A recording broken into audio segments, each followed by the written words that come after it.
Hey all, Tim coming again from another episode of Coffee Geek TV. Here I am today at Patio Coffee Roasters in Adelaide, my hometown, so it's a bit of a special thing for me. Now I came past here the other day with my grandfather and I couldn't help, I had to come past here again.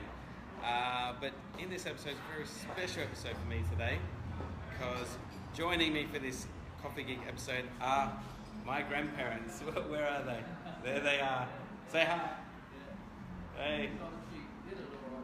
What's that? Yeah. So this is my grandfather Morris, and this is my grandmother Beryl. So yeah, it's really good us being here today, and my sister obviously as well. She's here with us too. So this is my first episode here in my hometown. Super stoked about being here and experiencing actually one of the finer roasters here who supply most of the specialty coffee places and coffee and cafes here in Adelaide. So I'm just going to take for a walk through and we can see what this place is all about. Okay, so there's my family again. They've got really nice open space here. Now what they do in this area just in front here is they do a lot of their coffee training. So a lot of cafes come through and they might be purchasing maybe a machine from here or whatnot, but they actually want to be able to understand how to do their coffee properly. So usually the crew come in here and actually do the training from this area here, but I apologise in advance. It's actually quite loud out here because we're by the main road, so you can see here there's just like trucks and whatnot going on, so I do apologise for that.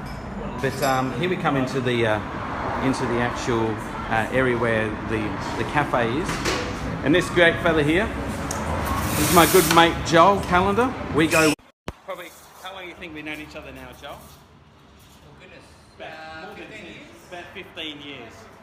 Yeah, it's been quite a while. I know, but when we first met, you weren't both of us making coffee at that stage. No, I was definitely still making coffee. You were still making home coffees and whatnot? Yeah. I was making cafes back then. Oh really? Yeah, absolutely. So, like, what got you into coffee? What got you into coffee in the first place? Study, actually, believe it or not. So, it's a great way to kind of earn a living on the side while you still study. Yeah. So, it gives you a chance to actually be flexible. You usually work nights and evenings and weekends. Yeah, nice. So, this gives you a really good chance to actually have an income. Yeah. In the end, it's kind of turned more from just a standard. You've sort of gone this way instead of study now. You're stuck with this instead of any uni study, right? No, not at all. I actually did a lot of time actually in uni study. And yeah. just come back to this again. So. Oh, great. First love. Sorry for that, mate. Yeah. So, all right, great, man. So since then, you've been learning a lot about coffee and about like third wave coffee and all the different processes of doing it, right? Probably especially over the last 2 or 3 years. Yeah, right. I've probably developed a lot more sensory skill. Ah. And not just sensory skill, but then obviously outside of that, a lot more technique. You can learn a lot by trial and error. Awesome, man. Being able to justify why you do what you do takes a long time to actually kind of hone. Exactly. And generally speaking, the more pressure you're under to be able to replicate, to be able to educate, really gives you an opportunity to be able to actually articulate what that actually looks like. Nice interaction there, right? The wordsmith. So we're going to do 2 today. All right, we're doing 2 coffees. All right, so right now Joel's going to be doing what we call a V60 pour over. He's already gone about wetting the paper, and it looks like he's he's warmed up the pot. Now what we do is, I was saying the other day when we were here, was we actually do a bean weight ratio to water ratio. We call it a brewer's ratio or brewing ratio, and including obviously how much the water, the temperature of the water, and obviously how fast we pour it through. So what are we brewing right now, and what's your brewing ratio for it, Joel? No problem. So this particular coffee is a El Salvadorian black honey processed coffee. Nice. So I don't know if you've done much in the way of talking about processing beans at all. But this particular process is a little bit different to a standard coffee process. Okay. Back at fruit stage. Oh, okay. So what they actually do is they depulp the bean but don't wash the bean. So they actually leave a little bit of pulp left on the bean as they're going through the process. Let that out to dry, and what that does is the rest of the flesh that's still on the bean actually over a period of a couple of weeks starts to turn to a sticky tar. Wow. It's a relatively new process that they're using. I've never heard that process before. It's like an ultra honey method or something. It's like an ultra honey method. And the basic idea is that the sugar that's encaptured in the rest of the flesh has a chance to push back into the bean again or affect the flavour of the bean. So what you'll find with this is it's about halfway between a natural and a washed process as far as intensity of flavour. Wow. It's a lighter flavour, so it is closer to a washed process. Wow, okay. The major difference is some of that flesh is still kept on the bean for long enough for it to reinfuse back into the bean. Good. Well, definitely look forward to trying this one. As far as the brew ratio goes, I'm actually going to do both of these a little bit weird. Okay. We're having some plays. We've been having some plays over the last little bit of time. The development of this coffee is about an omni roast, so it's probably around the 20% development mark. Okay, right. So it's not quite a filter roast, a standard filter roast, but it's a very light espresso roast. Okay, here we go. And what we're going to do today is actually do more of a brew than just a standard pour over. Nice. I'm going to agitate this quite a bit. Traditionally with a pour over you don't agitate very much. Okay. I'm actually going to agitate this quite a lot, which will mean it'll draw through a bit faster. Yeah. But this will actually, tasting notes for this are going to be caramel popcorn, a whole bunch of butter.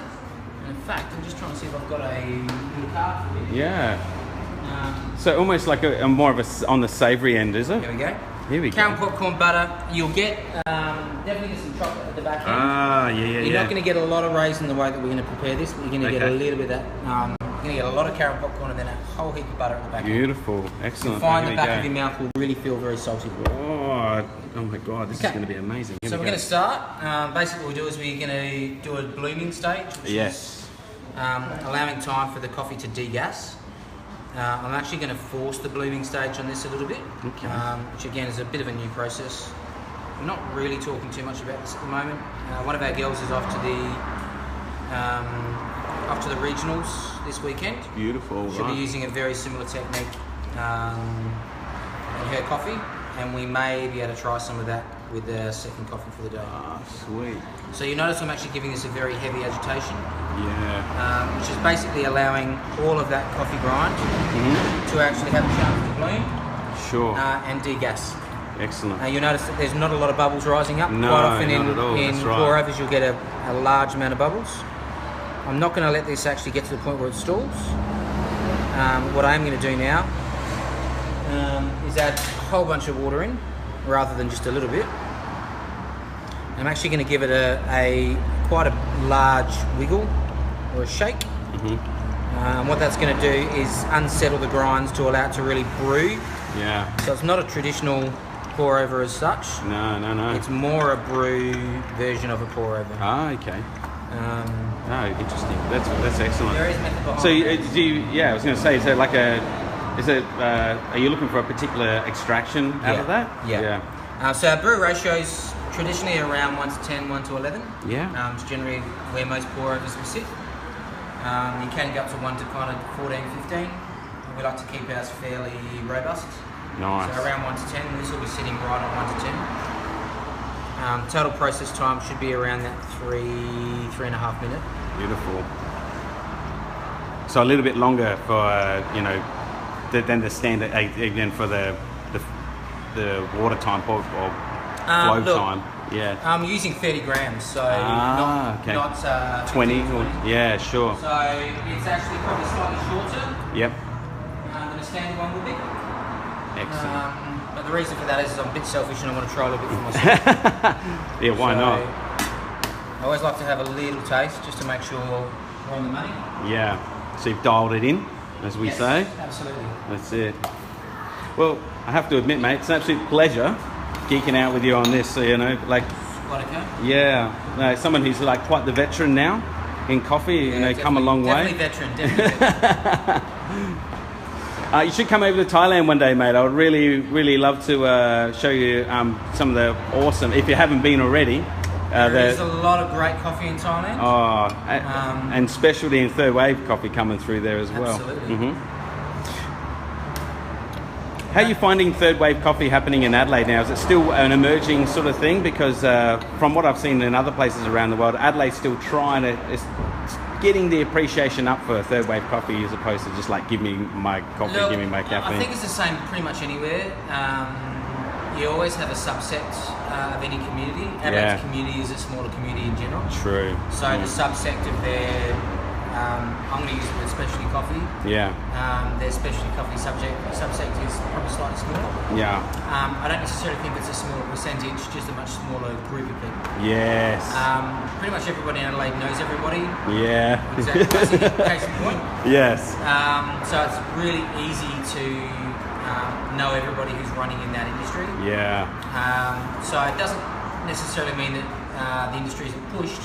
Yeah. It may just be that everybody's very familiar with what everybody's doing. Yeah, exactly. So there's no secrets really. Yeah. Everyone's tighter, maybe a lot more, you know. Yeah, and I actually also I think Adelaide probably shares information a bit more readily. Exactly. Than some of the eastern states do, at least anyway. Yeah, not getting all protective and stuff. Would definitely say Australia probably has the best coffee in the world.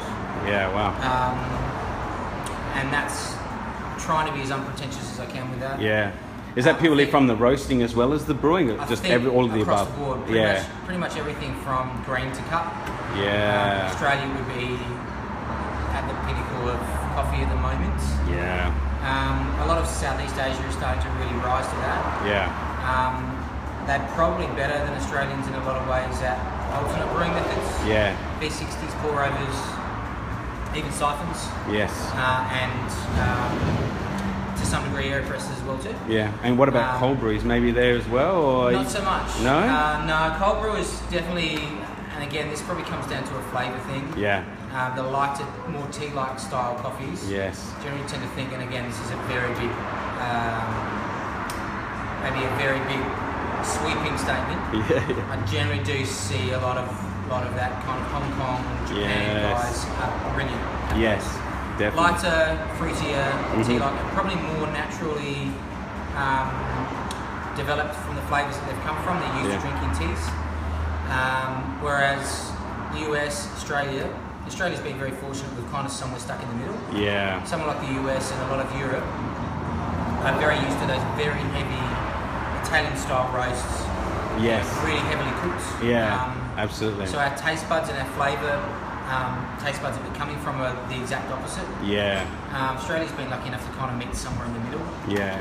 We drink a lot of tea, we drink a lot of coffee. Yeah. But we haven't necessarily gone down the route of perk coffee. Yeah, exactly. So we're not used to that really heavy, bitter, or can be very heavy, bitter flavoured coffee. Exactly. So we've found a happy medium. Happy medium, yeah. It's probably just the rest of the world is catching up very Exactly, that's right. And international comps have really pushed that. Exactly. Well, shall we give this a go? If you like. Yeah, all right, let's Flick this around, give it a go. You'll find it's quite bright up front. Yeah, it is. You definitely get some of that raisin at the front end. Yeah. There's a little bit of dry cocoa. Yeah. The more this cools down, the more butter that you're going to get. Yeah. I definitely get a better on the nose though, definitely. Yeah. It's really nice, yeah. Anyway, let's give this a bit of a sip and see how we go, huh? So it's quite tart.